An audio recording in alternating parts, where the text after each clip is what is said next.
The alert came through Mason Riv's neural interface at 3 in the morning, dragging him from a dream about actual sunlight.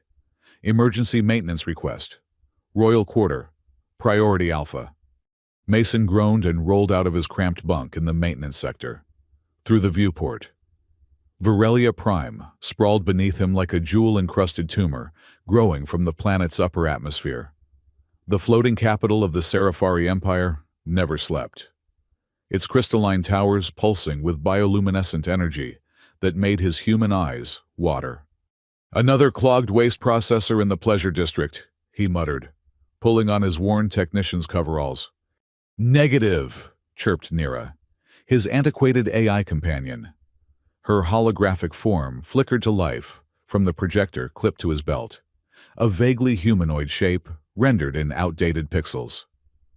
Location designation, Inner Sanctum. Client designation classified. Mason paused mid-zip. The Inner Sanctum was where the sci-fi elite lived. Creatures so far above humanity in the social hierarchy that most humans lived and died without ever seeing one. And now, they wanted him to fix their toilets at 3 in the morning. "Fantastic," he said, grabbing his toolkit. "What's the job?" "Climate control malfunction in personal atmospheric processor. Warning, lethal failure imminent." Mason's cynicism evaporated. Atmospheric processors weren't toilets or food dispensers. They were life support. If one failed in the Inner Sanctum, someone important was about to suffocate. And if someone important died on his shift, the best he could hope for was a quick execution. The transport tube shot him upward through the city's levels at stomach-churning speed. He passed through security checkpoint after checkpoint, each one scanning him with increasing paranoia. By the time he reached the Royal Quarter, he'd been probed, prodded, and chemically analyzed more thoroughly than a lab specimen. The palace corridors were a nightmare of organic architecture, walls that breathed and floors that rippled beneath his feet. Sci-fi technology was part machine, part biology, all alien. Mason had been fixing their cast-off tech in the lower levels for 5 years. But this was different. This was bleeding edge, still warm from the lab different. The biosignature on the door read like a who's who of untouchable nobility. Mason's hand trembled as he pressed his palm to the entry scanner. "Maintenance," he announced to the empty corridor. The door dissolved like morning mist. Inside, the room was wrong. Not just malfunctioning wrong, but deliberately sabotaged wrong. The atmospheric processor hung from the ceiling like a massive metallic lung. Its rhythmic breathing stuttered and labored. Coolant leaked from severed tubes, and someone had introduced a corrosive agent into the filtration system. But that wasn't what made Mason freeze. In the center of the room, on a throne that seemed to grow from the floor itself, sat the most powerful being in known space, Queen Izerath of the sci-fi Empire. She was dying. The queen stood nearly 8 feet tall even while seated, her elongated form covered in scales that shifted between deep purple and midnight black. 4 arms hung limp at her sides, and her usually luminescent eyes had dimmed to barely visible embers. The atmospheric processor was keyed to her specific biology, and with it failing, she was suffocating in her own throne room. Mason's first instinct was to run. His second was to call for help. But his third, the one that had kept him alive in the maintenance tunnels all these years, was to fix the damn thing. He dropped to his knees beside the processor's base unit, yanking open the access panel. The sabotage was clever, but not clever enough. Whoever did this understood sci-fi tech, but not human stubbornness. "Nira, give me a chemical analysis of the corrosive agent," he ordered, his hands already moving to reroute the filtration flow. "Mason, perhaps we should alert the Royal Guard." "And tell them that their queen is dying and I'm just a human with a wrench. They'd execute me for breathing the same air as her. Run the analysis." His fingers flew over the controls, muscle memory from 1,000 similar repairs guiding him. The corrosive agent was eating through the biofilters. But if he could reverse the flow, create a backwash cycle. The Queen stirred. One of her 4 eyes focused on him with alarming clarity. "Human," she whispered, her voice like silk over broken glass. Mason didn't look up. "Yeah, I know. Wrong place, wrong species, wrong time. But unless you want to suffocate on your own throne, let me work." She made a sound that might have been a laugh or a death rattle. Mason isolated the contaminated section and began building a bypass. The biotech fought him, its organic components rejecting his human touch. But he'd learned long ago that even alien machines had to follow certain rules. Physics was physics, whether you were human or Seraph. "The corruption runs deeper than the filters," the Queen said, her voice gaining strength as clean air began to flow. "It always has." "Lady, I just fix things," Mason grunted, elbow deep in alien viscera that passed for circuitry. "Save the philosophical stuff for someone who gets paid enough to care." Another maybe laugh. "You speak to me as if I were just another broken machine. Aren't you?" The words slipped out before Mason could stop them. He froze, waiting for the killing blow. Instead, the Queen leaned forward, studying him with all 4 eyes now. "Perhaps I am. Perhaps that is what I need. Someone who sees the broken parts instead of the crown." Mason finally got the bypass operational. Clean, processed atmosphere flooded the room, and the Queen's scales began to regain their luminescence. She drew in a deep breath, her 4 arms flexing with renewed strength. "There," Mason said, wiping coolant from his face. "You're not dying anymore. I'll put in a work order for a full replacement unit. But this should hold for—" "You will stay?" Mason blinked. "Excuse me." The Queen rose from her throne, towering over him at her full height. This close, he could see the intricate patterns in her scales, the way they seemed to shift and move like living things. "The one who tried to kill me will try again. You will stay and prevent this." "I'm a maintenance tech, not a bodyguard." "You are a human who saw through deception to truth, who fixed what others would have feared to touch." She gestured with one elegant arm. "My royal engineers, my guards, my advisors. None of them came. Only you." "Because I was on shift," Mason protested. "Look, Your Majesty, I appreciate the job offer, but I've got a life down in—" "No," Nira interrupted, her hologram flickering with excitement. "You don't. Your quarters are a converted storage closet. Your last social interaction was arguing with a vending machine. Your greatest achievement this month was fixing the waste recycler in Block 12. "Thanks, Nira. Really helpful." The Queen made a gesture, and suddenly the room filled with other Seraphari, guards in bioarmor that made them look like walking nightmares, courtiers in robes that seemed to be made of condensed starlight, and in the center of them all, a male Seraphari with scales of burnished gold. "My Queen," the Golden One said, his voice dripping concern. "We heard there was an incident. Are you—" His eyes found Mason, and his expression shifted to disgust. "What is this thing doing here?" "Saving my life, Calyx," the Queen replied coolly. "Which is more than can be said for my royal engineers." Calyx's scales rippled, a sign of agitation Mason had learned to recognize. "Surely you cannot think to keep this creature in your presence. It's unseemly. Dangerous. Dangerous." The Queen's laugh was definitely a laugh this time. He repaired a sabotaged atmospheric processor with nothing but hand tools and stubbornness. If someone wanted me dead, having him close seems the wisest course. "But tradition nearly let me suffocate on my own throne." She turned back to Mason. "You will be my personal maintenance specialist. You will tend to my systems, my chambers, my life support. In exchange, you will have quarters here, access to resources you've never dreamed of, and my protection." Mason looked around the room at the hostile alien faces, at the Queen who might be insane, at the sabotaged equipment that someone had very deliberately broken. Every instinct told him to run. But Nira was right. What did he have to go back to a closet and arguments with vending machines? "I'll need a better toolkit," he said finally.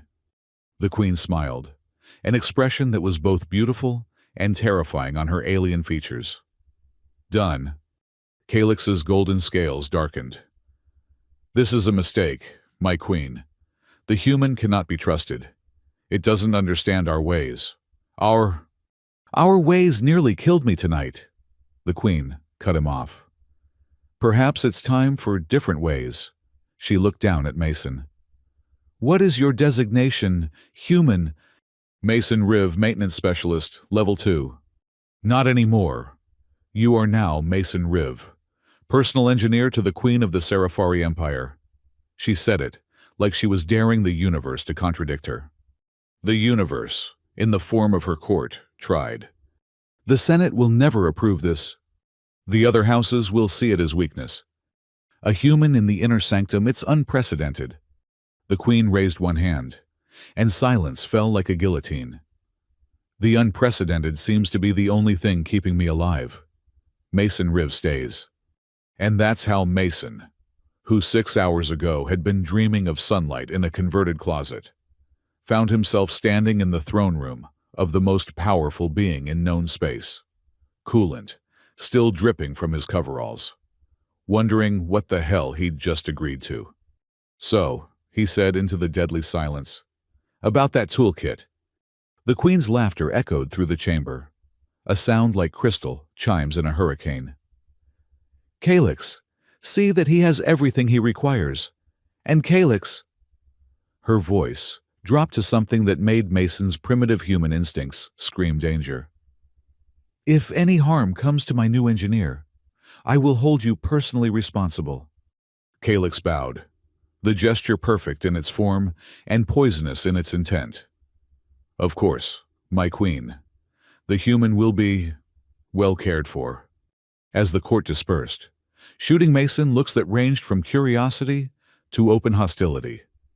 The Queen beckoned him closer, with one graceful hand. "You should know," she said quietly, "that accepting this position likely means your death.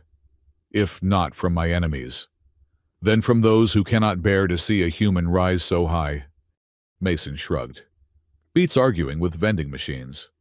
You are either very brave or very stupid, Mason Riv. Probably both, but hey, at least your atmospheric processor works now." She studied him with those impossible eyes. "Yes," she said softly. "At least there's that." As guards escorted Mason to what would be his new quarters, Nira materialized on his shoulder. "Mason," she whispered, "what have we gotten ourselves into?" He looked back at the throne room, where the Queen sat alone now, 4 arms resting on the arms of her living throne, scales shifting in patterns he couldn't read. "I have no idea," he admitted. "But something tells me fixing broken processors is going to be the least of our problems." The door to his new quarters opened, revealing a space larger than his entire previous housing block. Floor-to-ceiling windows showed the glittering expanse of Virelia Prime below, a view reserved for the elite of the elite. "Well," Nira said, "at least the accommodations are nice." Mason set down his battered toolkit and walked to the window. Somewhere in this floating city, someone had tried to assassinate the Queen.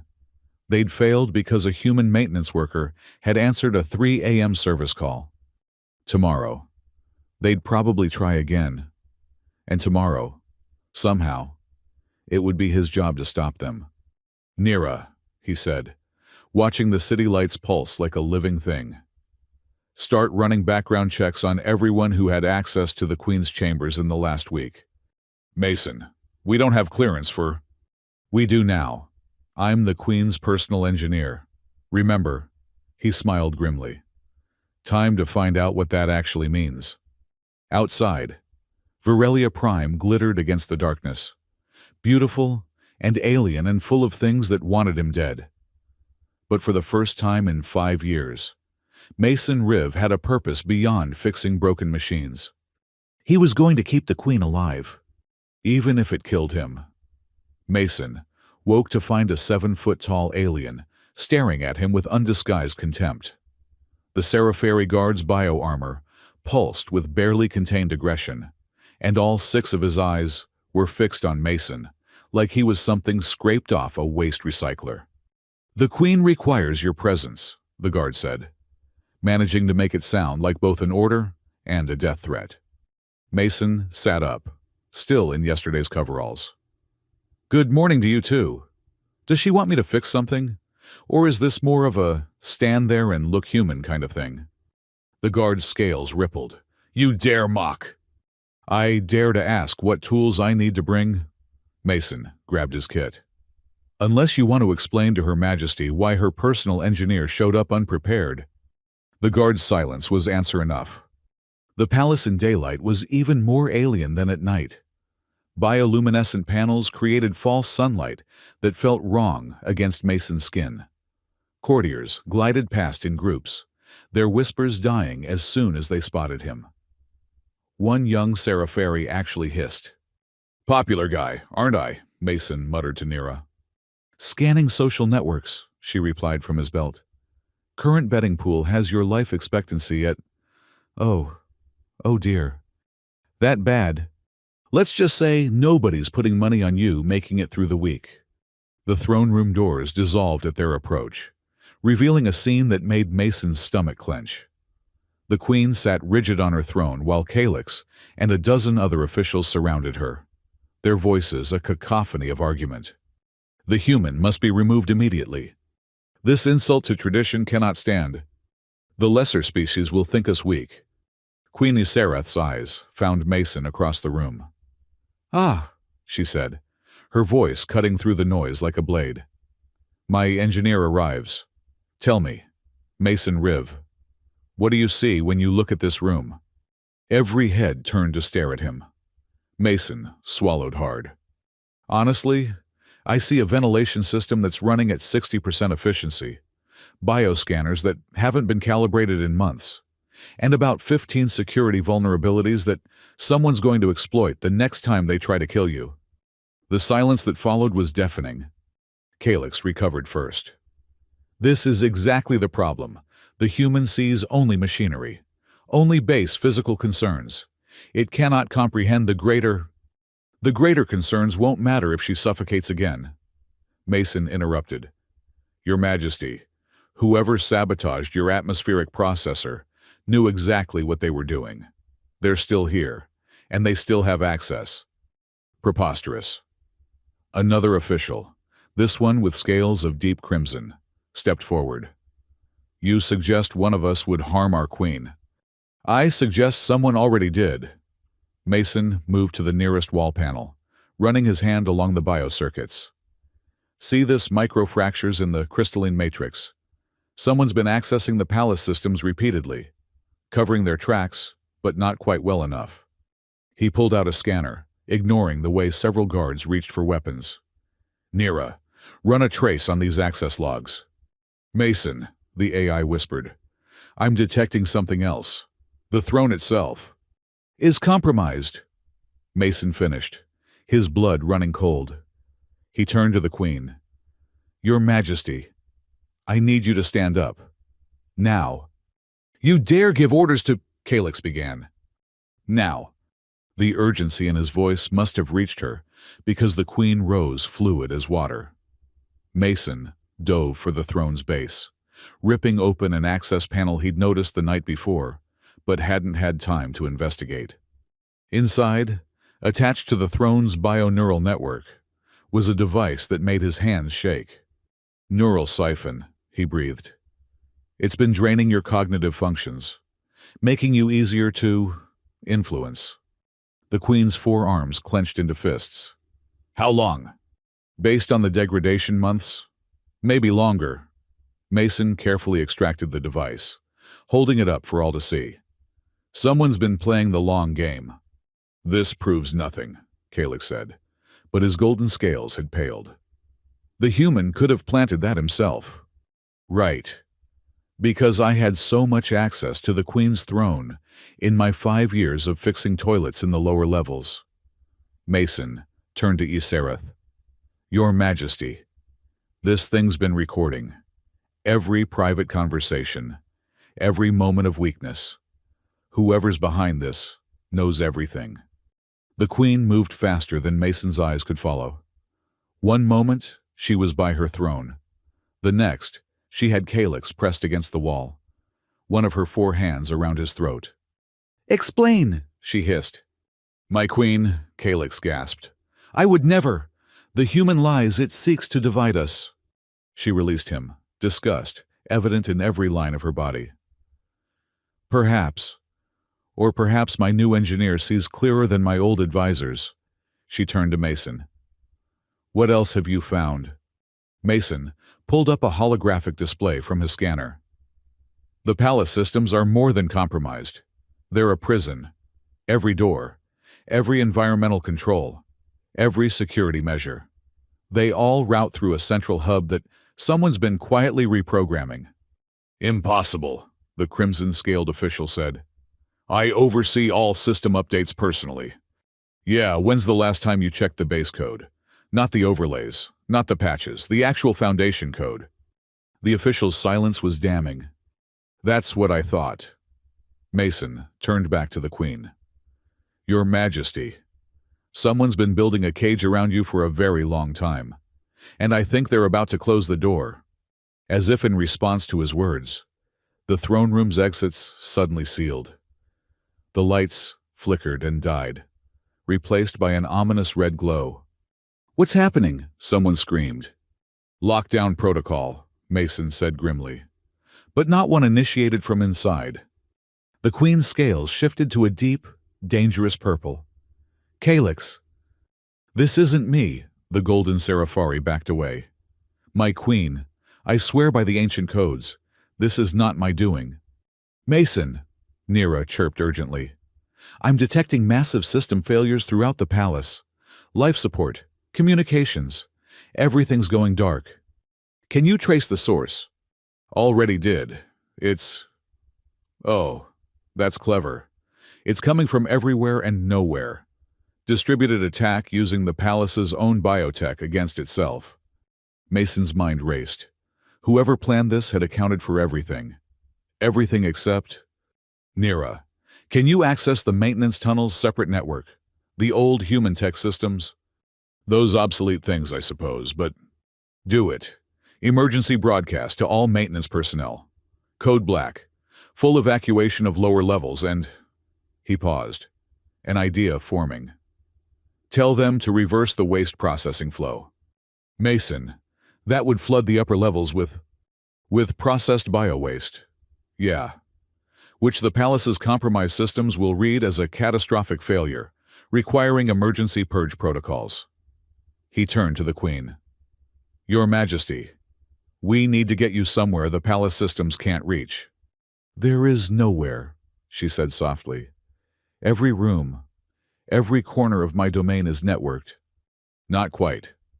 Mason pulled out his personal tools, the ones he'd modified over years of working in places he technically shouldn't have been. "There's one room that's completely isolated. The old maintenance chief's office. Manual locks, independent air supply, and absolutely no biotech." "You want me to hide in a closet?" "I want you to survive the next hour." He turned to the assembled court. "Anyone who wants to live should probably follow us." Another voice echoed through the throne room, seemingly from the walls themselves. "I think not." Everyone froze. The voice was Seraphari but distorted, artificial. "Did you think we would let you corrupt our queen with your human influence, Mason Riv? Did you think we would stand by while she elevated a lesser species above us?" We, the Queen, asked dangerously. "Those who remember what the Seraphari once were, what we will be again, once you and your pet are removed." The bio-walls began to pulse, releasing a visible mist into the air. Several courtiers immediately began choking. "Nira, atmospheric analysis. Toxin specifically designed for Seraphari physiology. It won't affect you, but everyone else." Mason Didn't think. He just moved, grabbing the Queen's arm and pulling her toward the maintenance panel he'd noticed earlier. His tools made short work of the locks, revealing a narrow tunnel barely large enough for a human. Your Majesty, you need to trust me. She looked at him, then at her dying court, and made her choice.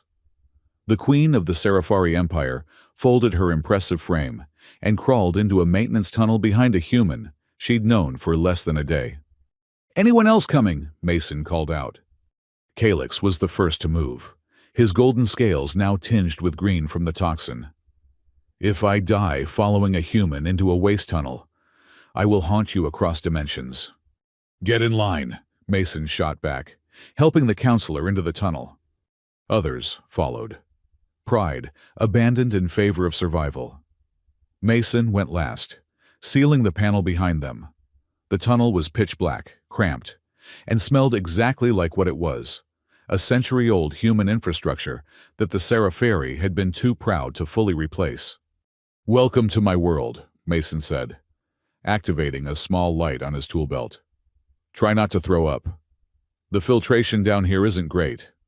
They crawled through darkness, following Mason's lead. He could hear the Queen's labored breathing ahead, the sound of a creature never meant for such indignity. Behind them, the palace's systems waged war on its inhabitants. "How?" the Queen asked, her voice echoing off the metal walls. "How did you know about these tunnels?" 5 years of fixing things in places I wasn't supposed to be. You learn the hidden paths, or you learn to love security beating you up. He paused at an intersection, checking his mental map. "Left here. Watch the sharp edge." They emerged 20 minutes later, in a room that looked like it hadn't been updated since humans first arrived on Virelia Prime. Manual locks, analog displays, and not a single piece of biotech in sight. The Queen unfolded herself, standing tall despite the low ceiling. Her scales were dull, her breathing labored, but her eyes burned with fury. "My people," she said.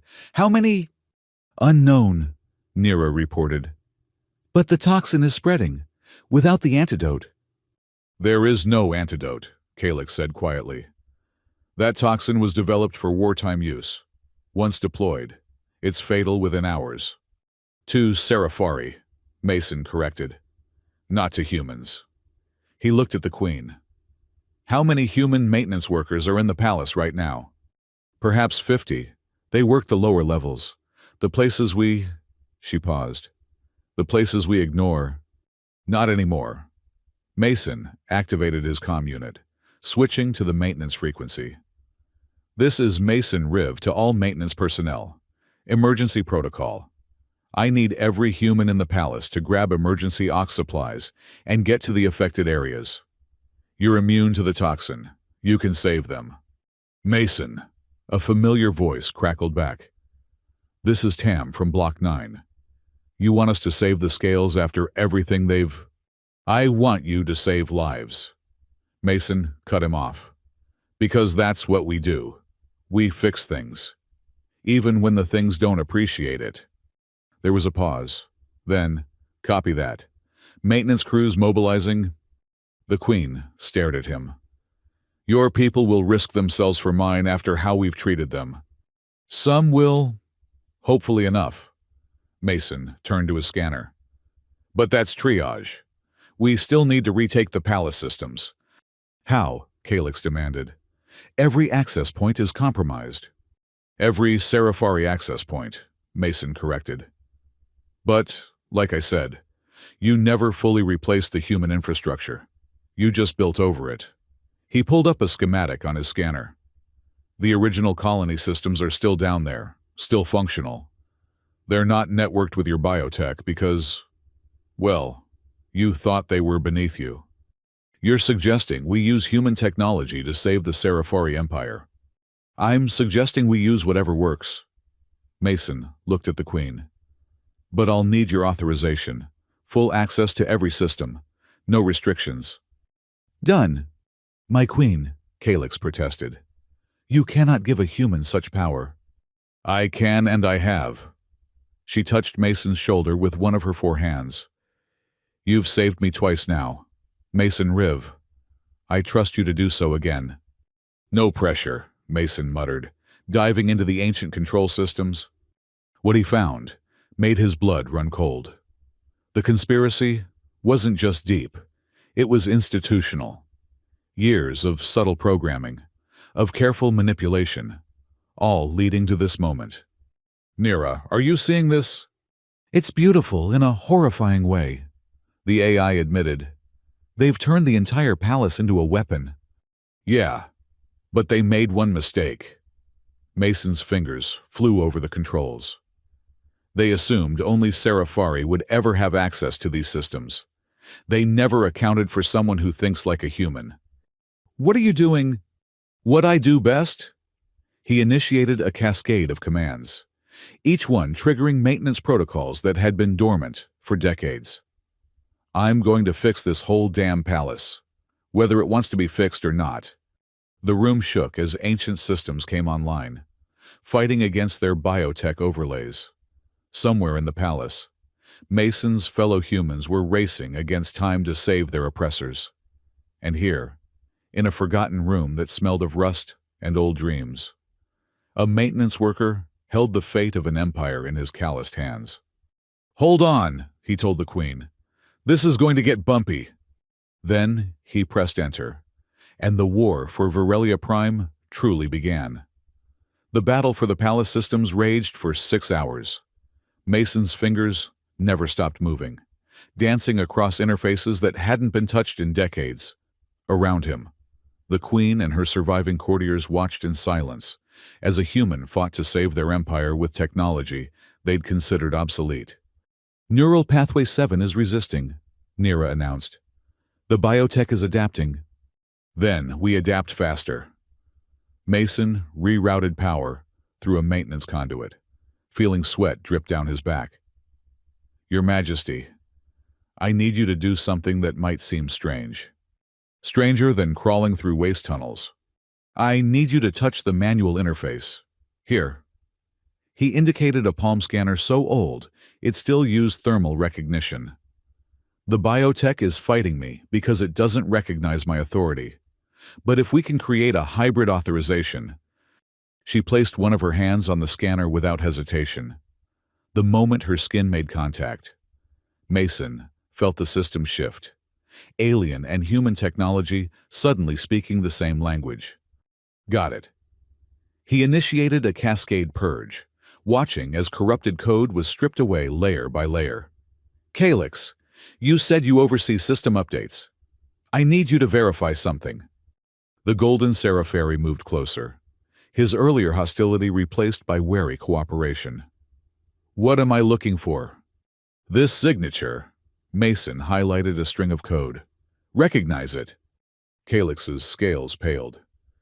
That's my personal cipher, but I never authorized this. Someone's been using your access.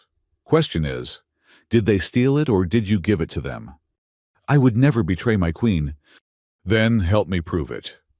Mason pulled up another screen. Every conspiracy needs a communication network. If someone's been impersonating you, there'll be traces.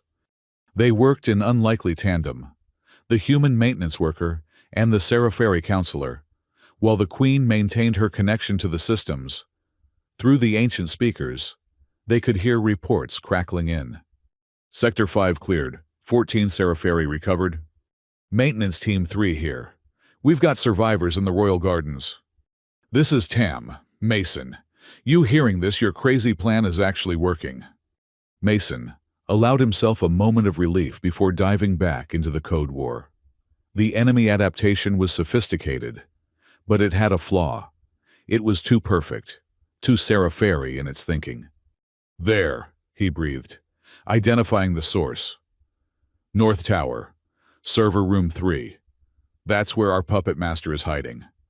Impossible, another courtier spoke up. That area is restricted to the Royal Science Division. The Queen's eyes narrowed. Who heads that division? Administrator Vexhai, but she's been loyal for 30 years. Loyalty can be manufactured, Mason said quietly. especially with neural siphons and biotech manipulation. He turned to the Queen. Your Majesty, we need to physically disconnect that server. All this fighting in the digital realm won't matter if they can keep adapting. Then we go to the North Tower. Mason, stared at her. With respect, you're the target. The last place you should be is walking into their stronghold. Which is why they won't expect it.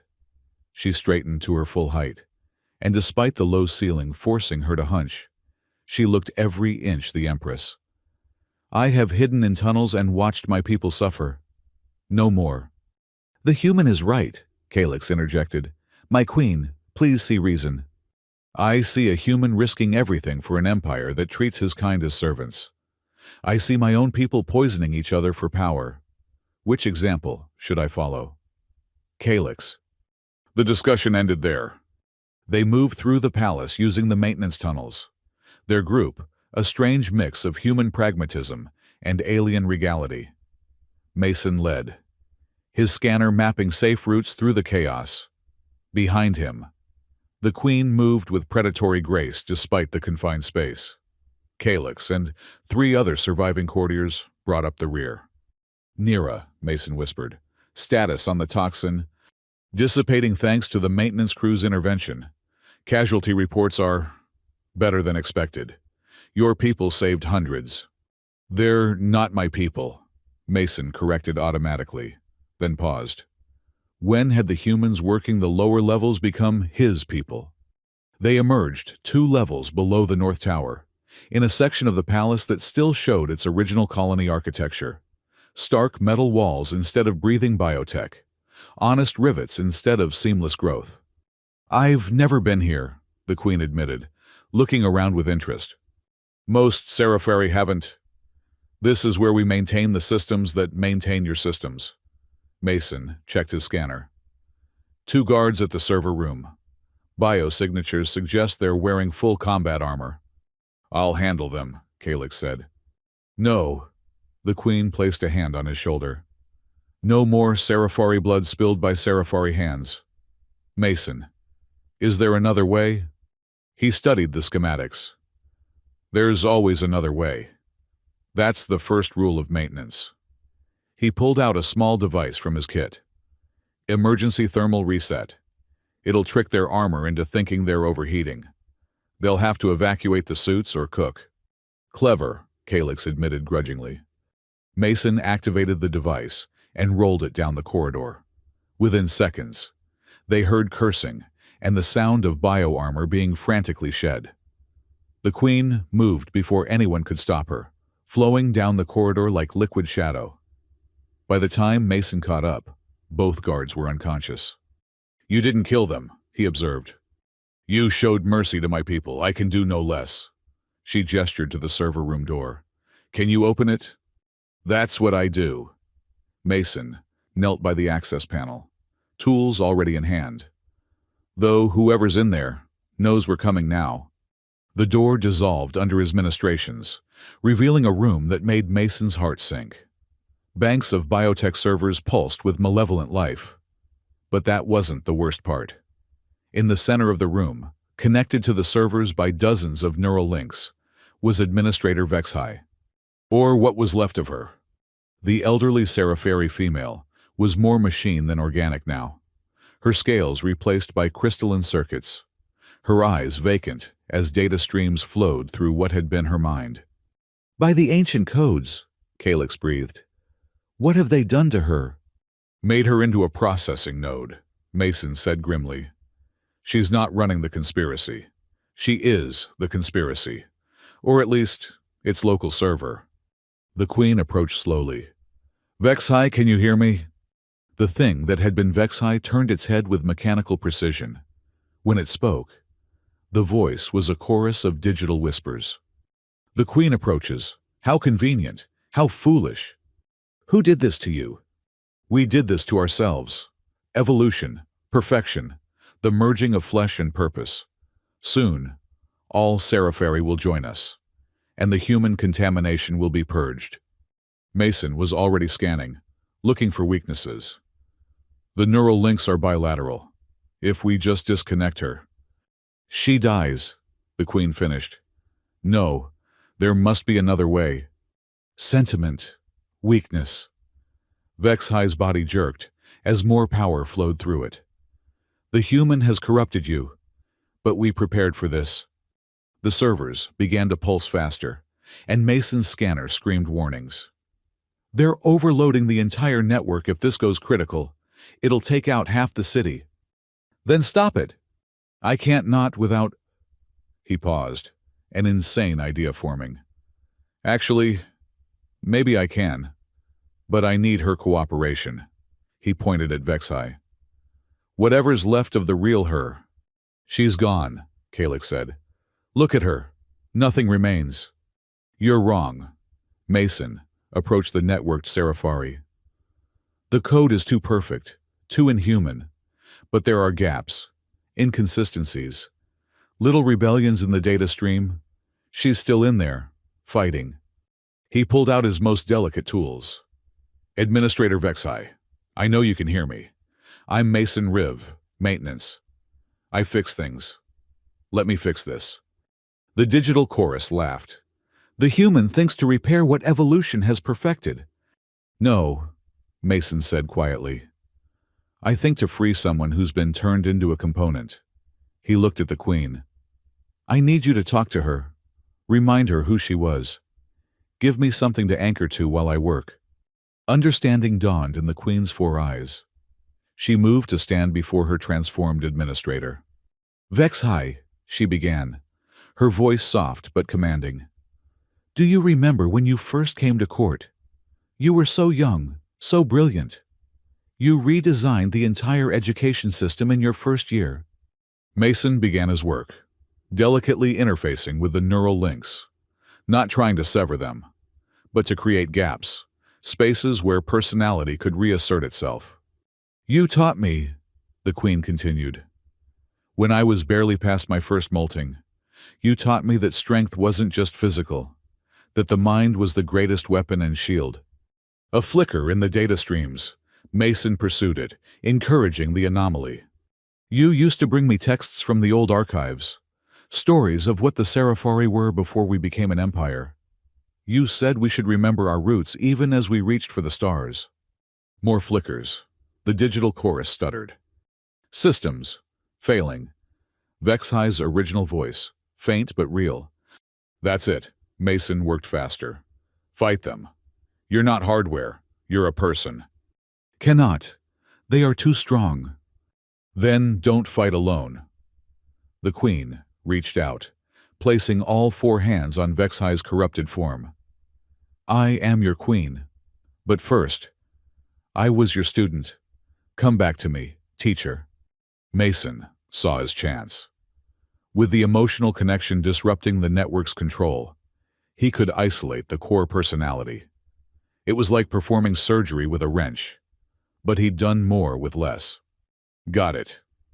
He initiated an emergency partition, separating Vex-High's consciousness from the network. Pulling her out now. The servers screamed in protest, but it was too late. The conspiracy's local node collapsed, taking with it the coordinated attacks on the palace systems. Vex-High slumped forward, neural links sparking as they disconnected. My Queen, she whispered, her voice her own again. I'm sorry. They promised evolution, but delivered only slavery. Rest now, Yserath said gently. We'll speak of forgiveness when you're healed. Mason checked his scanner. Palace systems are coming back online. The maintenance crews report all sectors clearing. We did it. You did it, the Queen corrected. A human saved the Serafari Empire with obsolete technology and stubborn determination. And a really good wrench, Mason added, trying to lighten the moment. The adrenaline was fading, leaving him exhausted. Kalix cleared his throat. I owe you an apology. Mason Riv. I believed humans were inferior. I see now that different doesn't mean lesser. Save it for when we're not standing in a room full of compromised servers, Mason suggested. We should go. There might be other nodes. As they helped Vex-High from the room, The Queen fell into step beside Mason. You could have let her die. It would have been simpler. Maybe. But I don't do simple. I do right. He glanced at her. Besides, you never leave a system partially repaired. That's just asking for trouble later. Is that what I am to you, a system to be repaired? Mason considered the question seriously. 3 days ago. Yeah. You were just another broken thing in a palace full of broken things. Now, he shrugged. Now you're someone who crawled through waste tunnels and trusted a human with your empire. That's worth more than all the systems in Virelia Prime. You speak to me as an equal. I speak to you as someone covered in the same maintenance tunnel grime as me. Hard to be impressed by royalty when you've seen them sneeze bio-waste. The Queen's laugh echoed through the ancient corridors, a sound that somehow made the stark metal walls seem warmer. Mason Riv, she said, I do believe you're the first person in decades to see me as more than a title. Give it time, he replied. I'm sure I'll disappoint you eventually. But as they emerged into the palace proper, where human maintenance crews worked alongside sci-fi guards to restore order, Mason wondered if maybe, just maybe, he'd found something worth maintaining for more than just a paycheck. The Queen seemed to read his thoughts. Your quarters adjoin mine now. I'll need my personal engineer close. As long as the plumbing's better than my old place. I can promise that much, she paused. Mason, thank you, for seeing the person inside the crown. Just doing my job, Your Majesty. No, she said softly. You're doing much more than that. As they walked through the palace, human and sci-fi, working together in the aftermath of crisis, Mason realized she was right. He wasn't just maintaining systems anymore. He was building something new. The Senate chamber hadn't seen this much chaos since the last war with the outer colonies. Mason stood in the center of it all, feeling distinctly out of place in his new formal attire, a bizarre hybrid of human practicality and sci-fi aesthetics that made him look like a mechanic who'd raided a noble's wardrobe. This is unprecedented. Senator Drexmar's crimson scales flared with each word. A human cannot hold position in the royal court. The human saved the Queen's life 3 times. Calix's defense of Mason would have been more touching if he hadn't added. Though I still question the wisdom of making it official. It, Mason muttered. I'm back to being an it now. Silence. Another senator, this one with scales of deep jade, pointed at Mason. You dare speak without being addressed? I dare fix your life support systems without being asked, Mason shot back. Want me to stop doing that too? The Queen, seated on a smaller version of her throne, raised one hand. The chamber fell silent. Mason Riv has served the Empire with distinction. I name him Royal Engineer, with all the privileges that entails. Your Majesty, Senator Drexmar's voice dripped condescension. Surely you see how this appears. First the assassination attempts, then this. Human appears at precisely the right moment. How convenient. Mason felt his jaw clench. 3 weeks of this. 3 weeks of being questioned, tested, and scrutinized while trying to keep the Queen safe from whoever was still trying to kill her. You want to know what's convenient? Mason stepped forward, ignoring the way several guards shifted nervously. Convenient is having a neural siphon installed in the royal throne for months without any of you noticing. Convenient is your entire security system being compromised while you sat here debating tradition. How dare you? I dare because I'm the one crawling through the tunnels at 3 in the morning, checking every system, every connection, every possible threat. He pulled out his scanner, displaying a holographic readout. Like the explosive device I found in the Queen's breakfast chamber this morning, or the biotoxin someone tried to introduce through the air recyclers yesterday, or the 17 different attempts to hack the palace systems in the last week alone. The Senate fell silent. 17. The Queen's voice was dangerously quiet. I didn't want to worry you with the small stuff. Mason shrugged. Figured you had enough on your plate with the whole rebuilding trust in the government thing. Small stuff, she repeated. You consider attempts on my life small stuff. Compared to the big one that's coming, yeah. That got everyone's attention. Explain, Calyx demanded. Mason pulled up another display.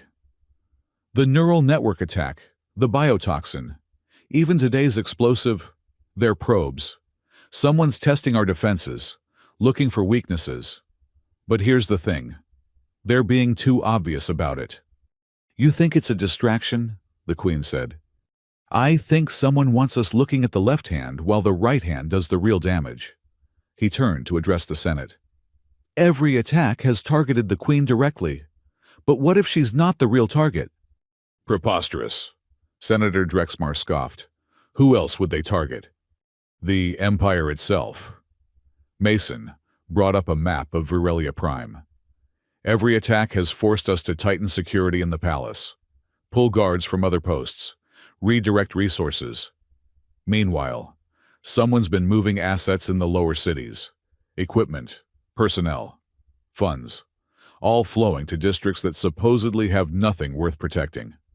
The human is paranoid, another senator laughed. Seeing conspiracies in shadows. Am I? Mason switched displays again. Senator Veltor, did you authorize the transfer of 3 industrial fabricators to District 9 last week? The jade-scaled senator shifted uncomfortably. That's classified information. Not from someone with Royal Engineer clearance. Mason smiled grimly. Want to explain why weapons-grade fabricators are being moved to a residential district? There must be some mistake. The only mistake, the Queen said, rising from her throne, is assuming I would not notice the rot in my own Senate. She gestured, and guards moved to surround Veltor. How many others, Mason? Still working on that, but at least 6 senators have signed off on suspicious transfers. Either they're compromised or monumentally stupid. You go too far, Drexmar snarled. Your Majesty, this human seeks to divide us to weaken the Empire with baseless accusations. Then let him be wrong. The Queen's voice carried the weight of absolute authority. Submit to neural scanning. Prove your loyalty beyond doubt. The silence that followed was deafening. That is, tradition dictates, Drexmar stammered. Tradition nearly got me killed. Multiple times. She turned to Mason. What do you need? Full access to Senate records. A team I can trust. And probably a better gun, because someone's definitely going to try to kill me after this. Done. She looked back at the Senate. Mason Riv is my voice in matters of security. Obstruct him, and you obstruct me. Harm him, and you declare war on the throne itself. This is madness, Drexmar stood, his supporters rising with him. We will not stand for this insult. Then kneel for it, the Queen commanded, and her voice carried something ancient and terrible. Or leave my sight forever. One by one, the senators knelt, some with grace, others with barely concealed fury. Mason noticed who took longest to bend the knee, filing the information away. When the chamber cleared, leaving only Mason, the Queen, and a handful of trusted guards, including Calyx, the Queen finally showed her exhaustion. 17 attempts, she said quietly. Why didn't you tell me? Because you've got enough weight on your shoulders without adding my problems to it. Mason moved to check the throne's environmental controls, a habit he'd developed. Besides, I handled it. You shouldn't have to handle it alone. I'm not alone. I've got Nira. The AI flickered to life, waving cheerfully. And Tam's crew has been helping. Turns out saving a bunch of Serafari from biotoxin earns you some goodwill. Still, I would have... She stopped as Mason held up a small device. Another bug. That's number 6 today. He crushed it between his fingers. Your Majesty, we need to talk about the gala. The Royal Unity Gala was tomorrow night. A massive celebration meant to show the Empire that the Queen was strong, secure, and definitely not being repeatedly targeted for assassination. "You think they'll make their move then?" she said. I know they will. Too good an opportunity to pass up. Hundreds of guests, chaos, confusion. He paused. You should cancel it. "I cannot show weakness." Better weak than dead. She moved closer, and Mason was struck again by how tall she was, how alien yet familiar her presence had become. You truly believe the danger is that great? "I think someone's been playing a very long game, and tomorrow night is checkmate." He met her 4 eyes steadily. Unless we flip the board. "What do you propose?" We give them exactly what they want. You, vulnerable in public, except, he smiled, you won't be. "A body double?" Better. Remember how I mixed human and sci-fi tech to save the palace systems? We do the same thing with security. They'll be looking for sci-fi protocols, sci-fi weaknesses. They won't expect human paranoia. "Explain." Mason pulled up his plans. Every human maintenance worker is also trained in basic emergency response. We position them throughout the gala, not as security but as staff, hidden in plain sight. Meanwhile, your official guards follow standard patterns, nice and predictable. "And me?" You wear something I've been working on. He produced what looked like an elaborate piece of jewelry. Micro-shield generator, human tech, completely different frequency from your bioshields. It'll stop anything short of a direct artillery strike. She took the device, examining it closely. You made this. I fix things. Sometimes that means making sure they don't break in the first place. He hesitated. There's one more thing. During the gala, I need to not be there. What? They know I'm your engineer now. They'll expect me close to you, which is why I need to be somewhere else entirely. He brought up the map again. District 9, those fabricators. They're not for building weapons. They're for building a broadcast system. A big one. Understanding dawned in her eyes. They plan to override the networks, broadcast something during the gala. "Exactly. Maybe fake evidence of you being a tyrant. Maybe a call for revolution. Maybe just enough chaos to cover the real assassination." He closed the display. "So, while they're watching you, I'll be shutting down their broadcast before it starts." It's dangerous. Everything's dangerous. At least this is dangerous with a purpose. She was quiet for a long moment. Then, surprising him, she reached out and touched his face with one delicate hand. "When did you become so essential to me, Mason Riv?" Probably around the time you started calling me by name instead of human. He caught her hand gently. Your Majesty. "Iserath," she corrected. "In private. I am simply Iserath." Iserath. The name felt strange on his tongue, intimate in a way that made his chest tight. We'll get through this. I promise. "How can you be so certain?" "Because I'm very good at my job, and my job is keeping you alive." She laughed, the sound filling the empty chamber. Such confidence. Very well, my engineer. We flipped the board. As Mason headed for his quarters to prepare, Calyx intercepted him. "Human." Mason, the golden Seraphari corrected himself. "A word. If it's quick, I've got 17 backup plans to finalize." I wanted to say... Calyx struggled with the words. You could have revealed my compromised access codes to the Senate. Used it to destroy me. You didn't. "You made a mistake trusting the wrong people." Doesn't make you a traitor. Mason studied him. Plus, the Queen trusts you. That's good enough for me. She trusts you more. Different kind of trust.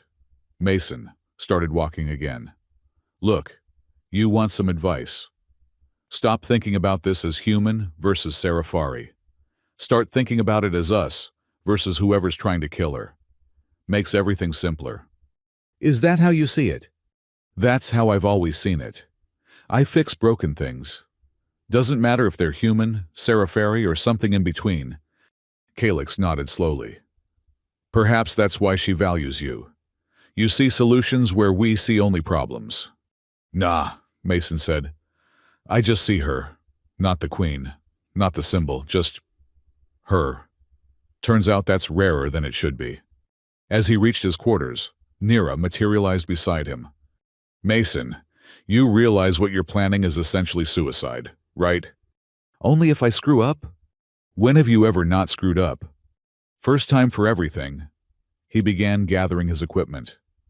Besides, I've got the best AI in the Empire helping me. Flattery will not make me feel better about this plan. No, but it might make you help me improve it. The AI sighed dramatically. Fine, but when we die horribly, I'm blaming you. Deal. As Mason prepared for what might be his last night alive, he thought about the Queen, about Isarath, and the way she'd said his name, like it mattered, like he mattered. Tomorrow, the Empire would burn or be reborn. But tonight, for just a moment, a human maintenance worker had made the Queen of the Seraphari Empire laugh. That was worth fighting for. That was worth dying for. That was worth fixing. District 9 at midnight looked like a wound in Virelia Prime's perfect facade. Mason crouched on a maintenance platform, watching the warehouse through thermal sensors. Inside, heat signatures moved in patterns too organized to be random workers. 32 hostiles, Nero whispered through his earpiece. Armed with military-grade weapons. This is definitely not a broadcast facility. Yeah, I'm starting to think we were wrong about their plan. Mason adjusted his grip on the plasma cutter he'd modified into something decidedly more lethal. Updates from the palace. The gala is in full swing. The Queen is performing admirably, though Calyx reports she keeps checking her communicator. Tell her I'm fine. You're about to assault a fortified position alone. Fine, seems optimistic.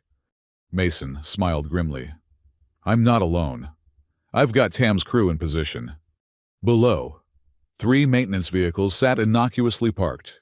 Inside each one, human workers waited with tools that could fix pipes or break bones with equal efficiency. Still think this is suicide. Tam's voice crackled through the comm. Noted, everyone remember the plan. Create chaos. Secure the fabricators. Try not to die. Tam paused. Though I still don't understand why we're doing this. Because those aren't fabricators down there, Mason said. They're bioprinters. Military grade. Know what you can make with those? Silence on the comm. Perfect biological copies. Clones. Probably of every important figure at the gala, including the Queen. Son of a... Yeah, so we stop them here. Or tomorrow the Empire wakes up to find its entire leadership replaced. Mason activated his modified cutter. Breaching in 30 seconds. Remember, disable the printers first. Ask questions later. He dropped from the platform, landing silently on the warehouse roof. The skylight was exactly where the blueprints said it would be. Through it, he could see the bioprinters arranged in neat rows, each one growing something in its transparent chamber. Too late. They were already operational. Change of plans, he whispered. They're already printing. We need to destroy everything before... The skylight exploded upward as Mason rolled aside.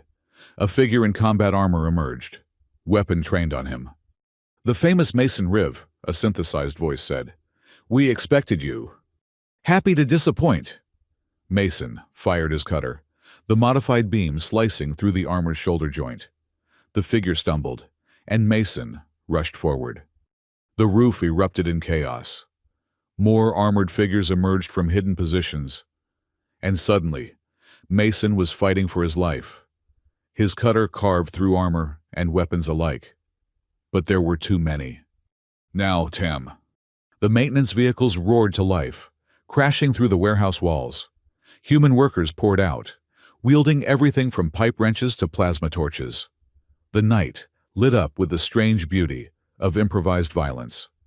Mason fought his way toward the skylight, needing to see what was in those bioprinters. A blast caught him in the side, spinning him around. His armor held, but barely. "Nira, tell the queen!" "Tell her yourself," a familiar voice said.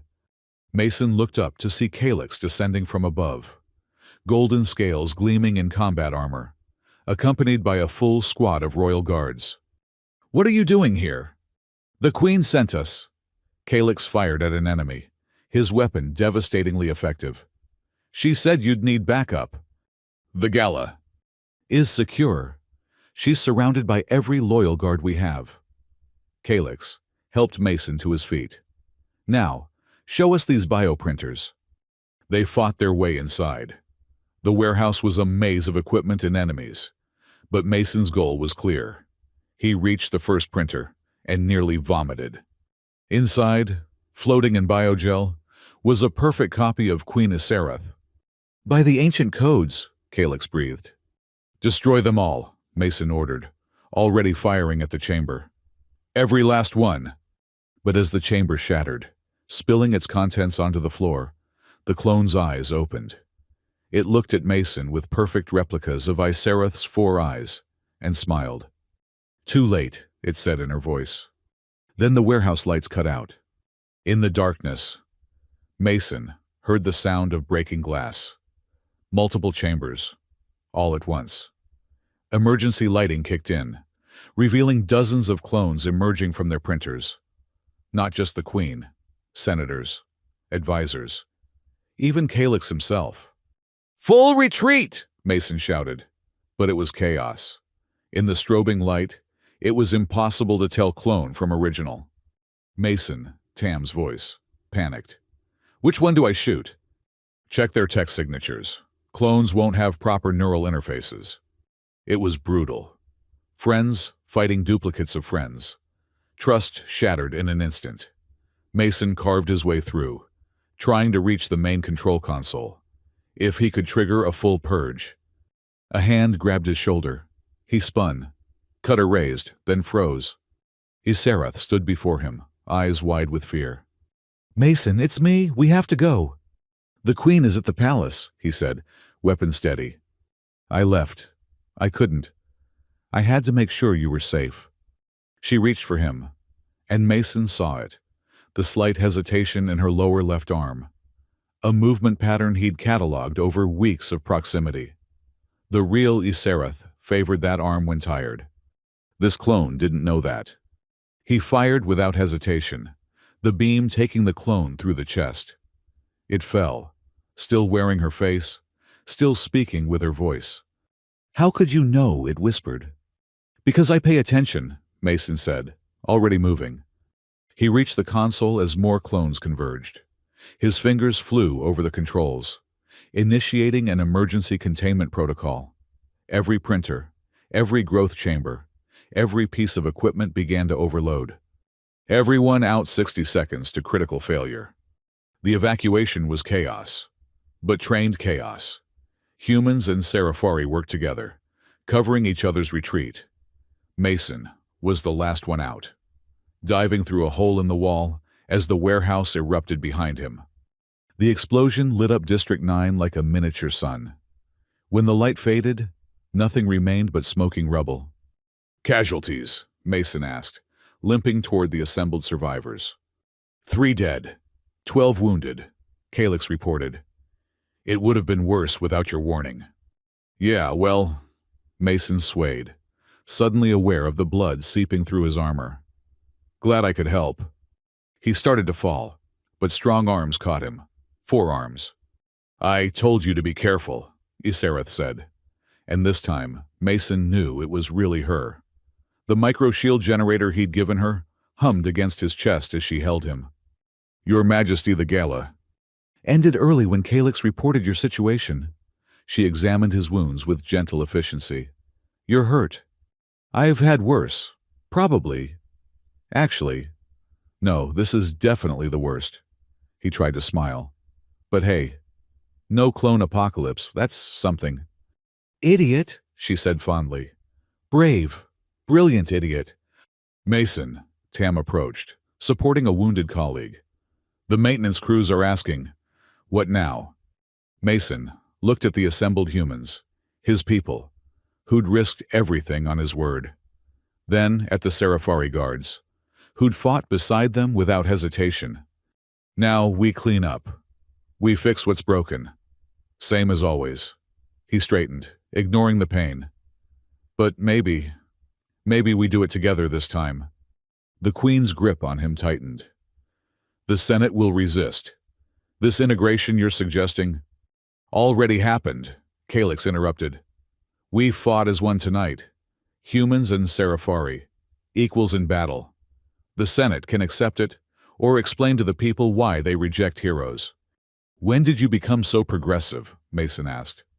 When a human showed me that courage has no species. Calyx bowed slightly. The Empire owes you a debt. Mason Riv. The Empire owes all of them a debt. Mason gestured to the mixed group of survivors. Pay it by treating them as more than servants. Medical teams arrived, and Mason finally let them tend his wounds. But he refused to leave Yserath's side, and she seemed equally reluctant to let him go. The conspiracy, she said quietly. It's not over. No. Someone funded those clones. Someone gave the order. But we've bought time. He winced as a medic worked on his side. Plus, now they know humans aren't just watching from the sidelines anymore. My fierce engineer, she murmured, quiet enough that only he could hear.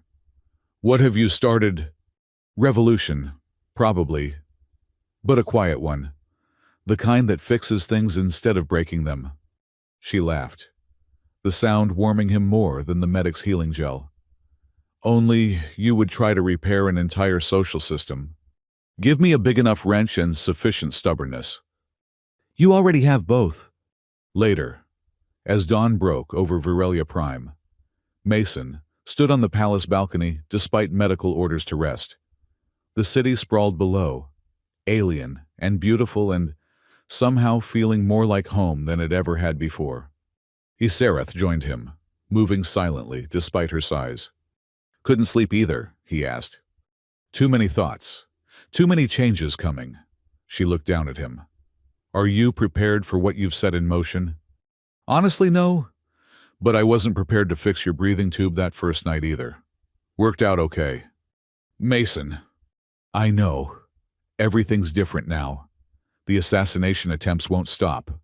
The Senate will push back. Your enemies will adapt. He met her eyes. But you're not facing it alone anymore. You've got Calyx. You've got the guards who proved themselves tonight. You've got the human maintenance crews who know every hidden corner of this city. And you've got me until you don't want me anymore. She moved closer, her presence enveloping him like a shield. And if that's never... Mason's heart did something complicated in his chest. Then I better requisition more tools. Lot of fixing ahead of us. Us, she repeated. I like how that sounds. As the sun rose over the Empire, casting new light on old problems, a human and a queen stood together, not as servant and ruler, but as something harder to define and impossible to separate. The revolution had begun, one repair at a time. 3 months after the clone incident, Mason found himself doing something he'd never imagined, redesigning the Queen's private chambers. Not the throne room with its grandiose bioarchitecture, but her actual living space. More light, Yserath said, watching him work. I never realized how much I missed natural light until you showed me what it could be. Mason adjusted the spectrum on the new panels, creating something that mimicked real sunlight. The bioluminescence is prettier, but human eyes need certain wavelengths to stay healthy. Figured yours might benefit too. Always fixing things, she murmured. That's the job. He paused, noticing her reflection in the panel. She looked tired, all 4 eyes dimmed with exhaustion. When's the last time you actually slept? The Senate convened for 16 hours yesterday. Another debate about integration protocols. That's not what I asked. She moved closer, and Mason could see the stress fractures in her scales, tiny signs of strain that most would miss. Sleep is difficult when one knows enemies still lurk in shadow. Yeah, about that. Mason set down his tools and pulled up a secure display. Nira and I have been tracking financial records from the clone facility, following the money back to its source. And it's weird. The funding came from multiple accounts, all legitimate businesses. But they all share one thing. They're owned by Serafari, who died years ago. Iserath's scales shifted. A sign of interest. Dead nobles funding assassination attempts. Or someone using their identities. Mason highlighted several names. But here's the really interesting part. All of these nobles died within a year of each other, about a decade ago, right around the time you took the throne. She was quiet for a long moment. I was not meant to be queen. Mason turned to face her fully. What? I was fifth in line. A spare to the spare. Trained in governance but never expected to rule. She moved to the window, looking out at her city. Then my siblings died, one by one. Accidents, illnesses, an honor duel gone wrong. Within 18 months, I went from minor royalty to heir apparent. You think someone cleared the path for you? I thought it paranoid fantasy. But now, she touched the glass with one delicate hand. What if my entire reign has been orchestrated? What if I am not queen by divine right or twist of fate? But because someone wanted a ruler, they could control. Mason joined her at the window. If that's true, they picked the wrong puppet. You're nobody's tool, Iserath. How can you be certain? Because a puppet wouldn't have fought back, wouldn't have chosen a human maintenance worker as her engineer, wouldn't be standing here questioning everything. He met her eyes. Whatever their plan was, you've already broken it just by being you. She laughed, soft and sad. Such faith in someone you've known mere months? I fix broken things. Remember, I know quality construction when I see it. Before she could respond, alerts flooded both their interfaces. Mason's blood ran cold as he read the data. Security breach. Lower maintenance tunnels. He was already moving, grabbing his equipment. Someone's using my own routes against us. How many? Sensors show. That can't be right. He rechecked. One. Just one person. But they're moving through security like it's not there. A clone. No biosignature match. This is someone new. He paused at the door. Stay here. Lock down your chambers. I'll handle this. Mason! Please, if this is what I think it is, they're coming for me, not you. He didn't wait for her response. Diving into the maintenance tunnels, he knew better than his own reflection. Behind him, he heard Iserath calling for Calyx and the guards. The tunnels were dark, familiar. Mason moved without light, trusting muscle memory and instinct. Whoever was down here had studied his patterns, his routes. They were hunting him specifically. Nira, he whispered. Can you get a lock on our intruder? Trying? They're using some kind of jamming field. Very sophisticated. She paused. Mason. I'm detecting energy signatures consistent with military-grade augmentation. This isn't a standard assassin. Great. Any good news? Tam's crew is evacuating the lower levels. You won't have to worry about collateral damage. Mason smiled grimly. That's something. He reached a junction he'd modified weeks ago, adding his own special touches to the standard layout. If the intruder was following his known patterns, the attack came from above. Mason barely rolled aside as a figure dropped from a hidden access point, moving with inhuman speed.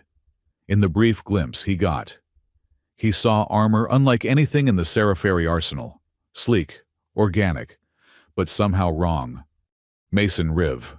The figure spoke, voice distorted but somehow familiar. The human who thinks he can change an empire. I'm just trying to keep it running. Mason fired his cutter, but the figure dodged with ease. Who are you? I am what you prevented. What you delayed. The figure moved again, faster than Mason could track. Pain exploded across his ribs as he was slammed into the tunnel wall. I am the evolution you denied. Through the pain, understanding dawned. You're from the bioprinting project. An early prototype. Not prototype. Proof of concept. The figure grabbed Mason by the throat, lifting him easily. We were to be the future. Perfect fusion of all species' strengths. But you and your primitive tools destroyed years of work. Sorry, Mason gasped. Not sorry. He triggered the modification he'd made to this junction. Emergency flame suppression systems activated, flooding the tunnel with chemical foam. The prototype, for all its augmentations, still needed to breathe. Mason broke free in the confusion, diving deeper into the tunnels. He could hear pursuit behind him. Too close, too fast. Mason, Iserath's voice in his calm, "Where are you?" "Leading our friend on a tour. Stay put. I'm not hiding while you're in danger." "You're not hiding. You're being tactical." He took a sharp turn, heading for one of his special modifications. "Trust me." The prototype caught him just as he reached his destination. Augmented hands closed around his armor, crushing metal like paper. Mason felt ribs crack. "You delayed the inevitable," the prototype hissed. "The Sarafari Empire will evolve or die. Your queen's sentiment makes her weak." "Funny thing about weakness," Mason gasped, fingers finding the manual release he'd installed. "Sometimes it's just strength, waiting for the right moment." He pulled the release. The floor opened beneath them, dropping them both into the main waste processing chamber. Mason had fallen here before, knew how to land. The prototype didn't. They hit the processing fluid hard. Mason surfaced, gasping, while the prototype thrashed in the thick liquid. All those augmentations, all that bioengineering, and it had never learned to swim in industrial waste. NERA, Emergency Containment Protocol. Shields slammed down, trapping the prototype in the processing chamber. It screamed, a sound that was almost human, as the automated systems began their work. Mason dragged himself out, collapsing on the maintenance platform. Everything hurt, but he was alive. Mason, Yserath burst through the access door, Calyx and a squad of guards behind her. "I told you to trust me." "I did. I just interpreted it creatively." She knelt beside him, all four hands checking his injuries with desperate efficiency. "How bad?"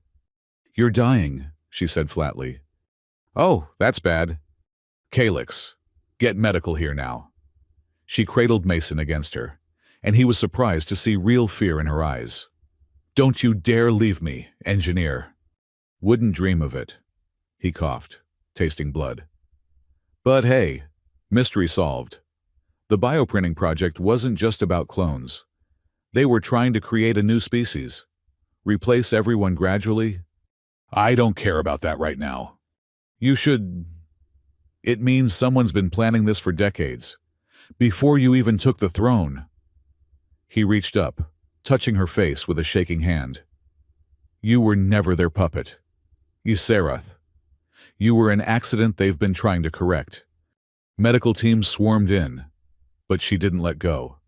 Not during the emergency procedures, not during the transport to the medical bay, not during the 6 hours of surgery it took to put him back together. When Mason woke, she was still there. "You stayed," he said, voice rough. "Where else would I be?" She looked exhausted, scales dull with stress. "You nearly died. Again." "But I didn't. Again." He tried to sit up, thought better of it. "Did we get anything from the prototype?"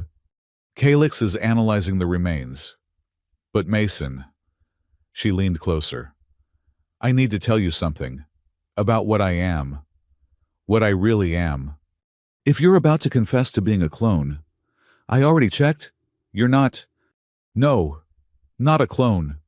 She took a breath. "I'm exactly what the prototype said. An early experiment in species fusion. My mother. She was part of the original program. Voluntary. She believed in their vision of evolution. But she fled when she realized what they truly intended." Mason processed this. "So you're a hybrid, not fully Sarafari, despite appearances. It's why I was so far down the succession. Why my siblings died so easily. Their pure genetics couldn't compete with engineered threats. Her scales shifted, revealing patterns that suddenly looked less natural, more designed. I'm what they were trying to create, but I evolved beyond their control. That's why the neural siphon affected you differently. Why you could interface with human tech. Mason laughed, then winced. You're not replacing the Empire. You are the bridge between species. A bridge they want to burn. Then we don't let them. He took her hand, marveling at how natural the gesture had become. Iserath, you're living proof that their vision is flawed. They want controlled evolution, designed outcomes. Your natural selection in action, messy, unpredictable, and absolutely perfect. You don't find it disturbing? What I am. I find it amazing. Also explains why you're so good at breaking things. He squeezed her hand. Hybrid vigor. Best of both worlds. She stared at him, then laughed. Really laughed, the sound filling the medical bay with warmth. Only you would turn my existential crisis into a maintenance metaphor. It's a gift. Later, after Calyx had reported on the prototype's origins, after the Senate had been briefed on this new threat, after another day of impossible challenges, Mason found himself back in Iserath's chambers. The renovations were complete. Soft, natural light filled the space. Plants, actual growing things from dozens of worlds, created a living garden in what had been sterile royalty. And in the center, instead of a throne, was something revolutionary. 2 chairs, equal height, side by side. The court is scandalized, Iserath said, running her hand over one chair's surface. A human seat equal to the Queen's. Let them be scandalized. You need someone watching your back, not bowing to it. Mason settled into his chair, sighing contentedly. Besides, the view's better from here. She took her seat, and for a moment they just sat together, watching the city lights through the garden she'd never known she wanted. I received a message today, she said quietly. From the deep networks, the ones behind everything. They offered to leave the Empire alone if I abdicate. Let someone appropriate take the throne. And I told them to bring their best, that my engineer enjoys fixing broken things, and they seem very broken indeed. Mason grinned. That's my queen. No, she corrected, reaching over to take his hand. That's your partner. Outside. Virelia Prime pulsed with life, human and Seraphari and everything in between.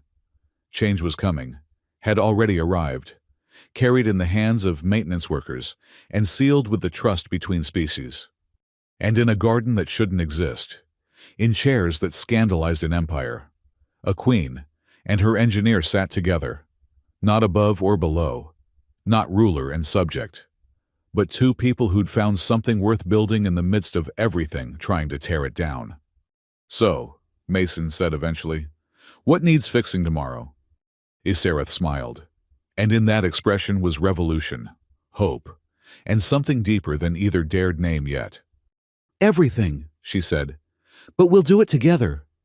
Together, Mason agreed, and meant it down to his bones. The Empire would never be the same. Thank God for broken things.